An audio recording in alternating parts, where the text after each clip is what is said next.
Hello, beautiful people, and welcome to the Supernova podcast. On today's episode, I wanted to dive deeper into the 3 different stages of healing. So, I've been a healer for 7 years and a healee for over a decade.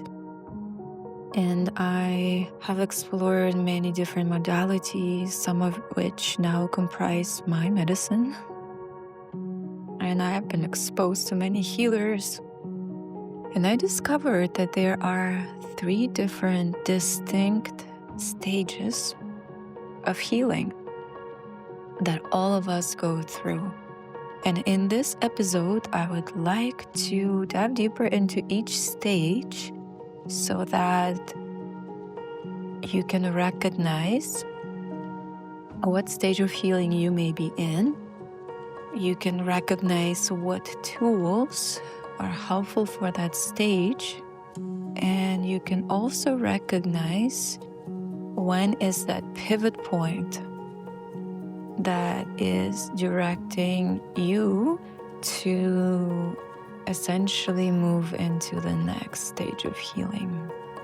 And my intention with this episode is simply to educate, inspire, and empower all of you to have this awareness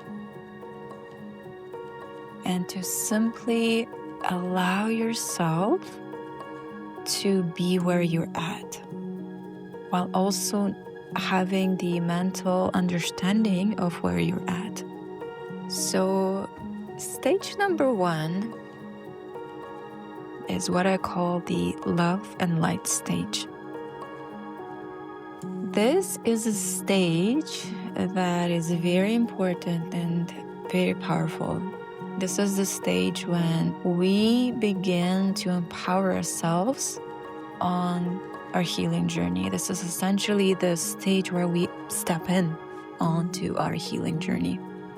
And why it's called love and light is because this is when we connect to the principles of love, the universal principle of the divine and the heart, and whatever is positive in our world.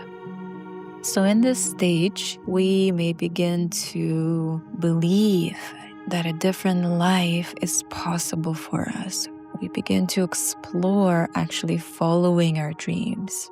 We begin to question whether our current life situation and our current choices actually make sense for us.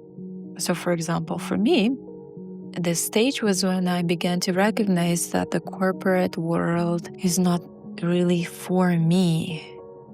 Even though there was a lot of safety and security in it, I just had this nagging feeling like this is not what I'm supposed to be doing with my life. And I began to empower myself and to actually listen to what my heart was saying and began to dive deeper into psychology, into alternative healing modalities, and actually following those callings of my heart. This is also a stage where we explore modalities that essentially get us into the positive, high vibrational state. So working with our mindset and affirmations, maybe we are beginning journaling. Maybe we're creating mood boards and actually putting different images of what we want our life to be in front of us so we can see it. And I actually have a really cool example of that. My very first mood board that I did, I ended up putting an image of the beach and the hammock. And I had no idea that within 2 or 3 years, I'm going to be moving to Costa Rica. I had no idea how it's going to manifest, but that was just the feeling that I was calling in, this feeling of the calmness of the beach and the comfortable relaxation of the hammock. So mood boards is one practice that we can explore in this stage. Furthermore, practices like yoga, meditation, energy healing prayer. So essentially, right-hand path modalities that take us from point A to point B. So modalities that take us from negative thinking into positive thinking, or pain in our body and misalignment into correct alignment through yoga, as an example. And eventually, what happens when we're long enough in this stage is most often we begin to manifest the dream life. We begin to maybe attract a job that is more suited to what we actually want to do. We begin to attract the right people in our life. We really elevate our life on this stage because we're taking all the necessary steps to make our life better. And in this stage, any step you take is absolutely essential. Well, in any stage, any steps you take is absolutely essential. But then in this specific love and light stage, there is improvement in your life considerably until you're ready for stage number 2. And stage number 2 is what I call the shadow work stage. So what happens in this stage is you begin to realize that despite all your efforts to have positive affirmations and really keeping your vibration high, there's still things within you that you're absolutely terrified to feel or to face. It could be different fears. It could be different traumas that you're not ready to face. It could be different, quote unquote, negative emotions that you just are not willing to look at. And in this stage, you actually become curious about all those things that you secretly run away from. And you step into that stage. Well, actually, life calls you into that stage. And this is a super powerful stage. In this stage, you begin to essentially run directly into the storm, into your own suffering. And you begin to welcome it deeper inside yourself. So if in stage 1, we practiced getting away from our negative thoughts into positive thoughts, in stage 2, you're actually learning to sit with all the uncomfortable experiences of your life. And in this stage, there are many modalities and practitioners that you can find. You can Google shadow work, and there are going to be probably thousands of people that offer their own flavor of shadow work. But what has worked for me specifically, what has proved to be the most effective, is both emotional integration work and contemplation. The emotional integration piece is when you begin to simply allow all of the uncomfortable sensations inside your body to be experienced, to be observed. And there's a specific modality that I was introduced to by an amazing, beautiful woman, Ignatiana Neumann. And I call her my spiritual mother. She is an absolutely amazing healer, psychic, and psychologist who takes you into this process of simply recognizing and then allowing all of your sensations and all of your emotions and feelings to simply take over you. And in the beginning, it's the most terrifying process because for most of our life, we run away from certain expressions of the divine, certain experiences, certain emotional states. So it can be extremely uncomfortable and extremely terrifying. But again, you are ready for this stage. So you begin to learn how to be with your shadow, how to be with discomfort, and how to welcome it deeper inside yourself. And what you end up realizing is that Nothing is beyond you. The you that is the spirit, the you that is the presence and the awareness. You begin to have a real embodied experience of what happens when you don't run away from grief or sadness or anger. And it's once again super empowering and super inspiring, and it adds yet another level to your healing. And then eventually, when you've done enough shadow work rounds, you're ready for stage 3. And stage 3, I call a unity consciousness stage. So this is a stage that takes some time to reach, in the sense that you can't rush through the first or the second stage. It's impossible. Your mind may want to rush, but you can only move at the speed of safety, and your body has its own rhythm. Your consciousness, your experience in life has its own timing. So when you're ready for stage 3, the perfect teachers show up once again to essentially show you the new tools that are available for that stage.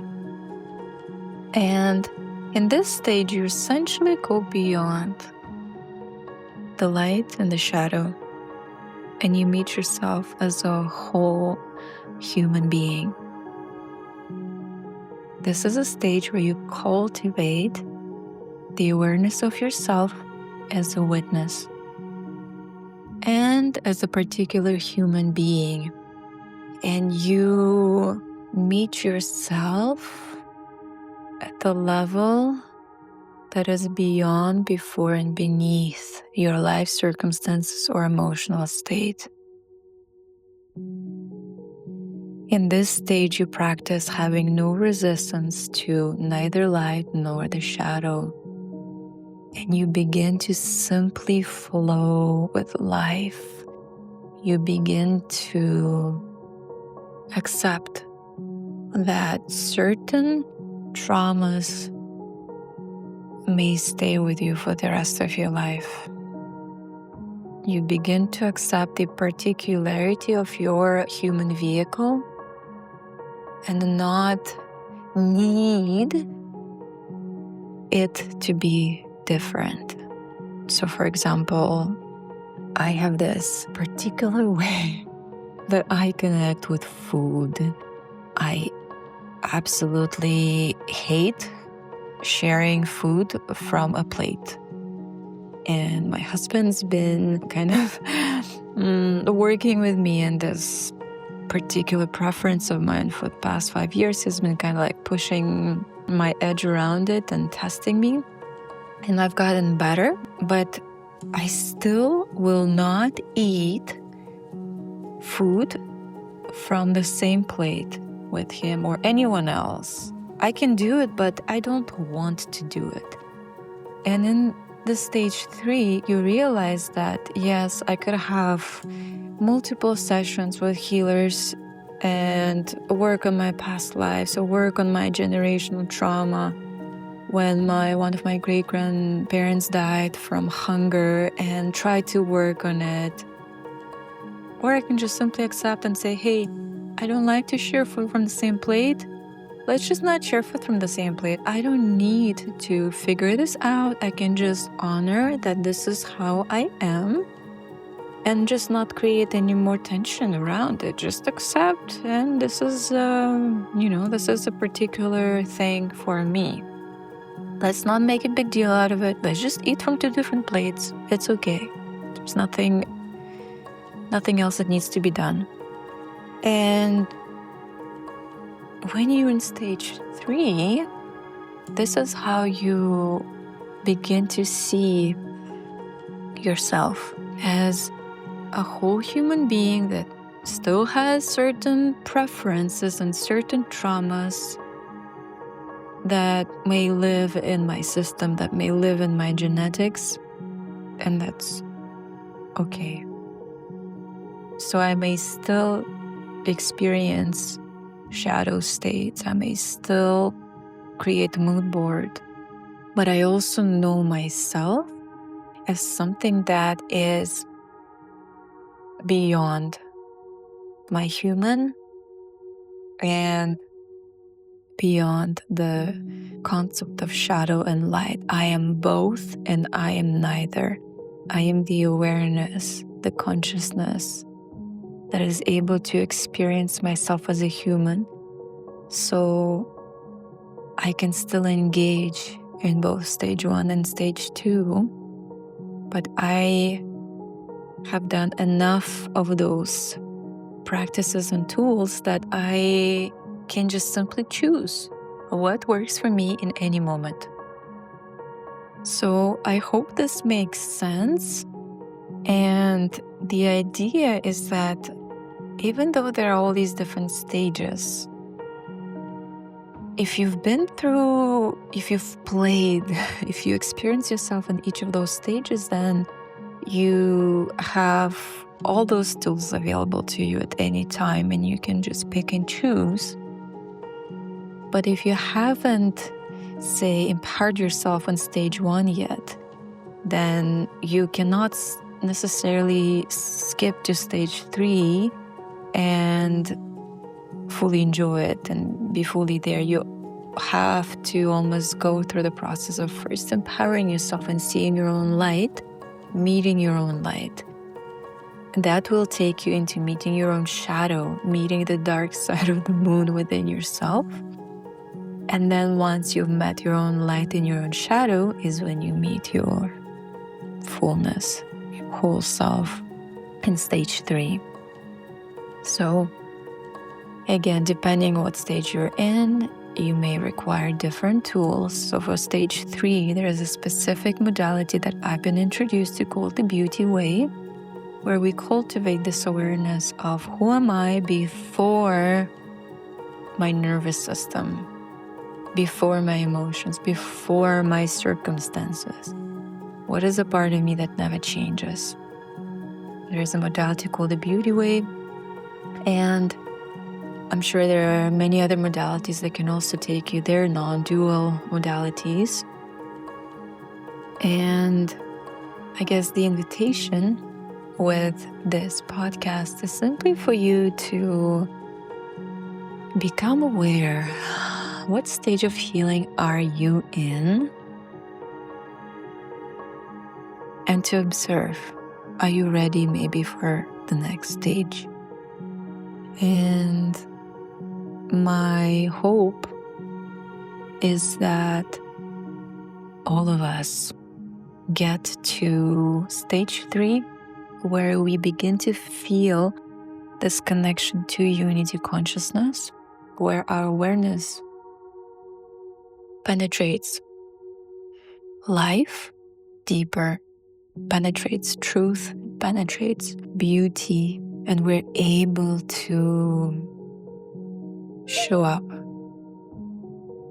as our most empowered, inspired, authentic, and the whole self, where we don't judge our experience or the experience of others, and we are able to hold space for all the people that are maybe still a few steps behind on their healing and empowerment journey.